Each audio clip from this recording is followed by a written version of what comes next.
welcome to this holiday edition of Operation 8-Bit. I'm your host, Tony Landy, and as usual, we've got Sparky behind the camera making sarcastic comments.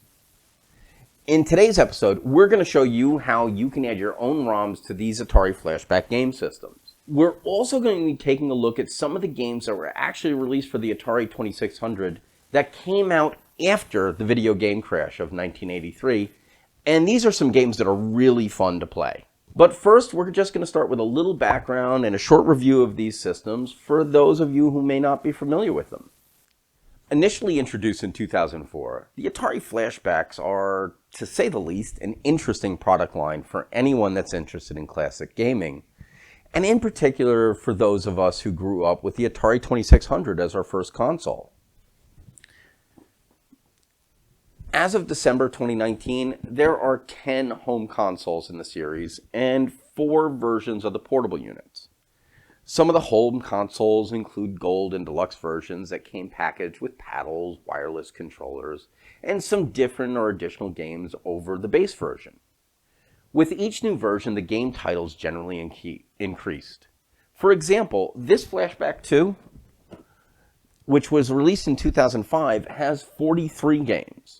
While this Flashback 9, which came out in 2018, boasts 110 built-in games. Now, I do say generally because this isn't always the case. A perfect example of this is with the latest releases of the Flashback 10 and the 2019 Portable, which ship with the exact same list of games as their predecessors, and the only real difference that I'm aware of being aesthetic. Other than that, they would normally add more games to what was on the previous version, but there are other times where they would swap out one game for another. For example, on the Flashback 5, they dropped Battlezone, one of my favorites, for Millipede, a game I can kind of take or leave. Now, to be fair, while most of the games are ones that we're familiar with from our childhood, Atgames has sweetened the deal a bit by adding in some never-released prototype games that were created by Atari, along with hacks and homebrew games that have been created by fans over the past few years. A great example of this is the version of Pac-Man that is much closer to the original arcade version than that monstrosity that Atari released in 1980. We'll take a look at that a little later in the video. However, despite the addition of these bonus games, what you get with these consoles are pretty much the same games from one generation to the next. And this is one of the reasons I always was pretty reluctant to pick up one of these, despite looking at them multiple times at my local retailer. For me, it comes down to the fact that no matter how many games they ship with, there are a lot of great titles that I would love to play, but can't because they just aren't included. Or it was included in an earlier version, and now it isn't anymore. What makes it worse is that up until the Flashback 9, there was no way to load your own ROMs onto the home consoles. This is the first one that came with an SD card slot, like the Portables have always had. For the Flashback Portable, it seems as if the idea of being able to load ROMs out of the box was intended functionality. However, with the Flashback 9, we're going to have to do a little extra work and start by flashing the BIOS with a firmware update from the vendor.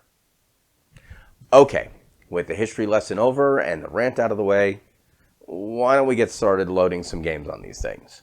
What do you think, Spark? Yeah, it only took you like way fucking long. And now that we've lost most of our audience. Yeah. Since it has the ability to sideload ROMs right out of the box, we'll start with this Atari Flashback Portable that I got as an early Christmas gift. This one also came with the optional video out cable, which is nice if you want to be able to play a game on your TV. This will also make it easier to capture and demonstrate what's being displayed on the screen, since the screen on this is really tiny. Obviously, we also need to have an SD card to hold the games, and it's important to note that size does matter here. However, unlike other situations, bigger is not going to be better. The system won't recognize a card over 8 gigabytes, so you have to use one that's that size or smaller. This really isn't a big deal since the Atari games are really tiny. In fact, the latest download of all 1,000 games, including hack and homebrews, is just over 750 megs. So this little 1 gig SD card that I had sitting on my desk will be more than enough.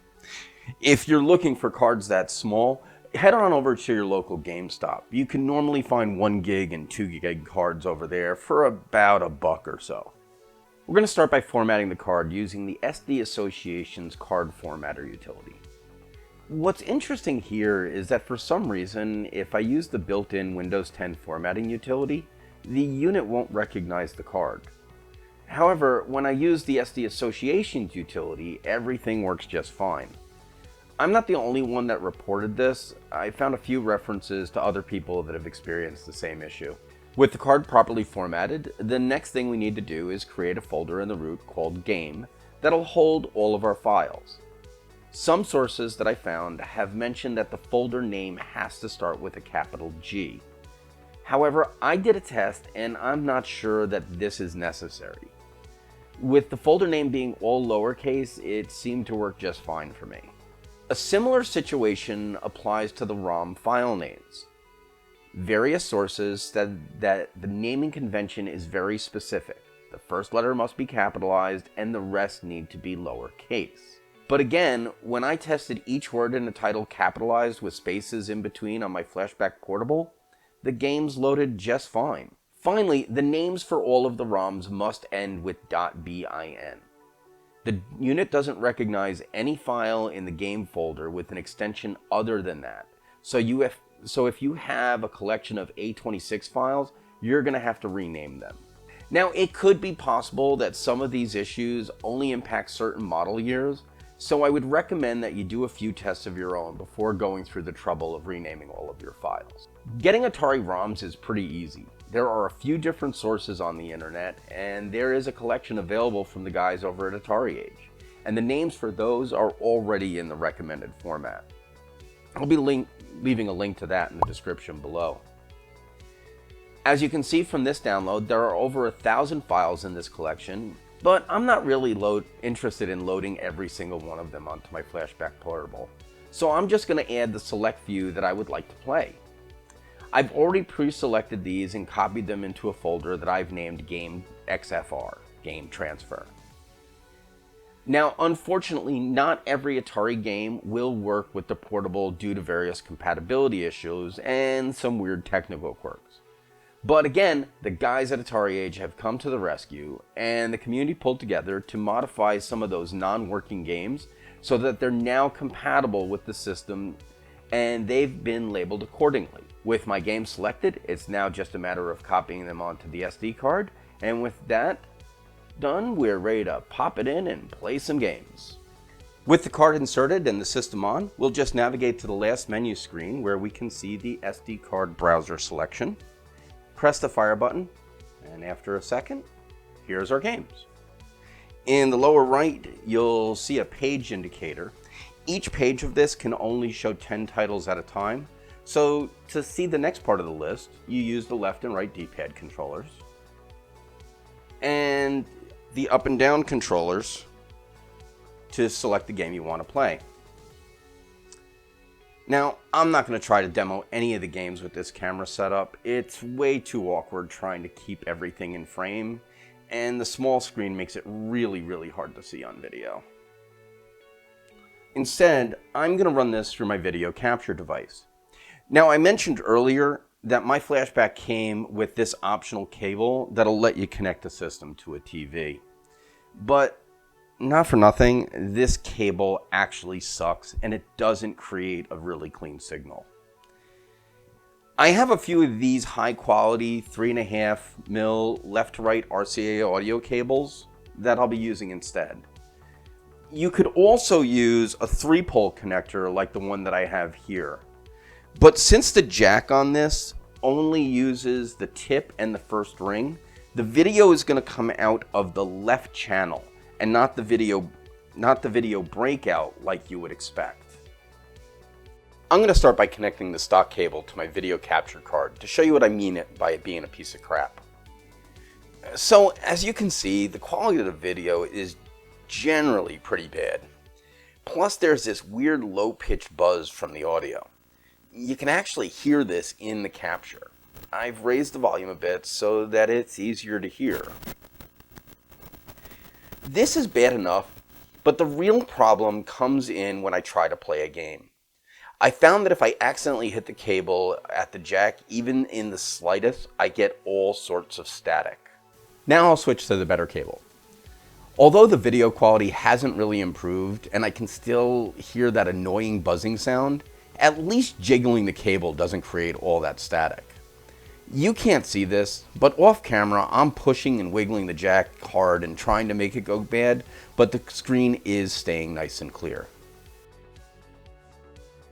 Alright, let's play some Battlezone.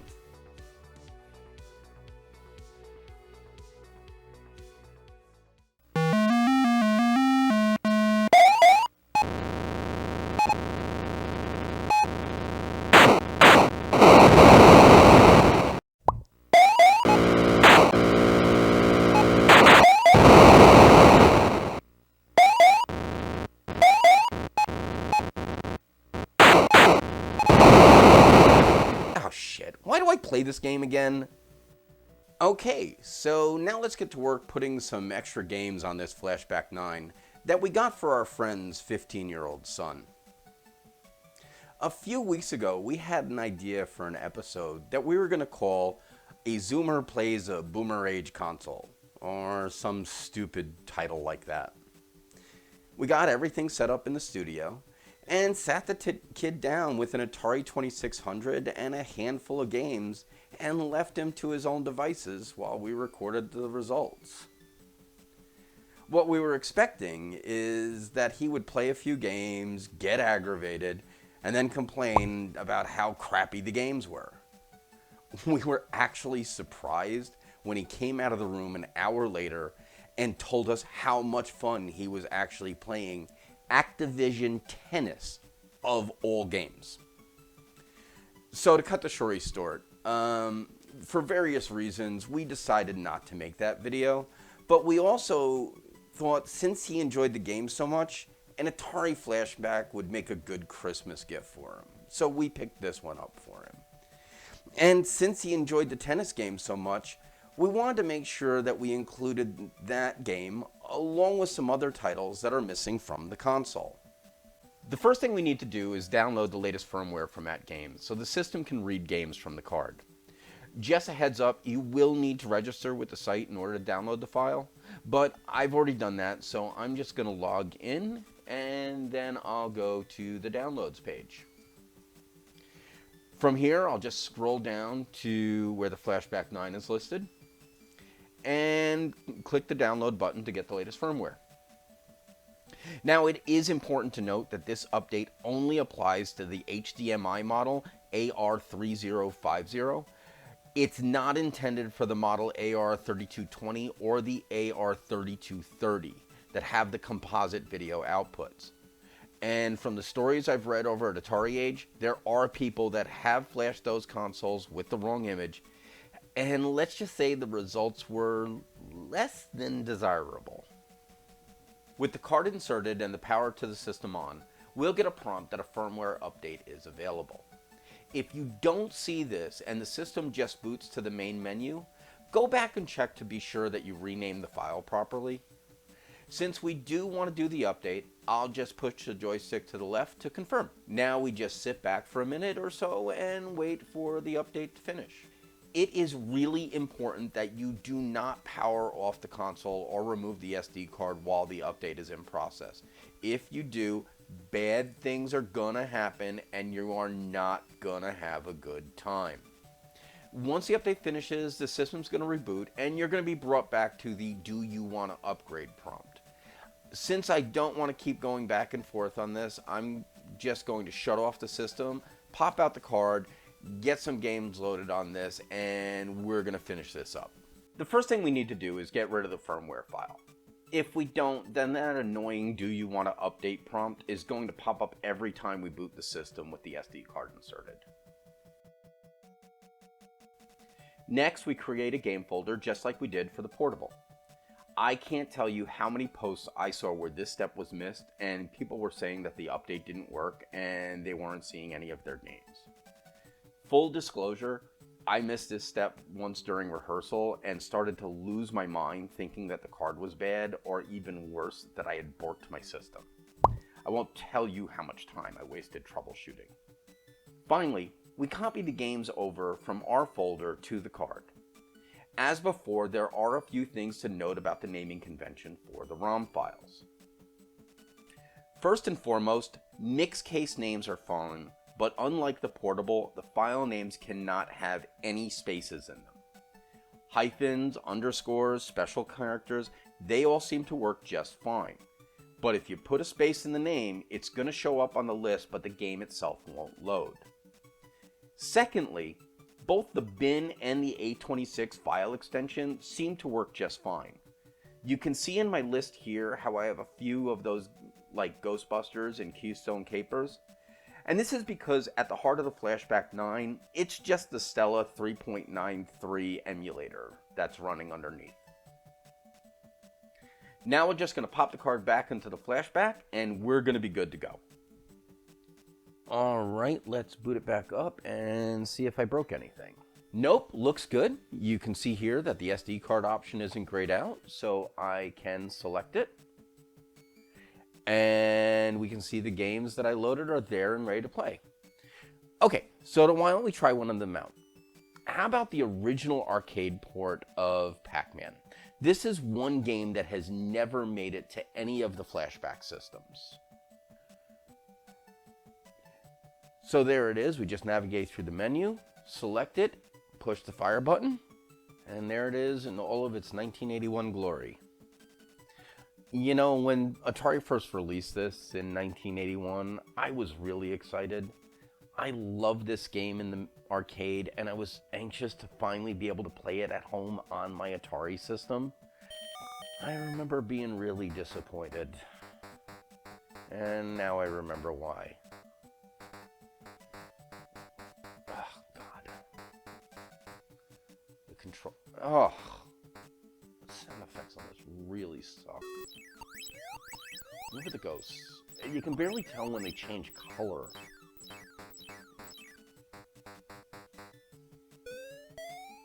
Yeah, he looked like... Ugh.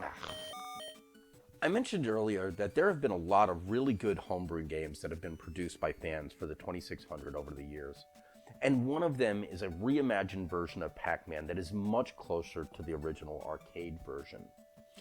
What's funny is one of these is included on the Flashback Portable, and why they didn't put it on the home console is beyond me.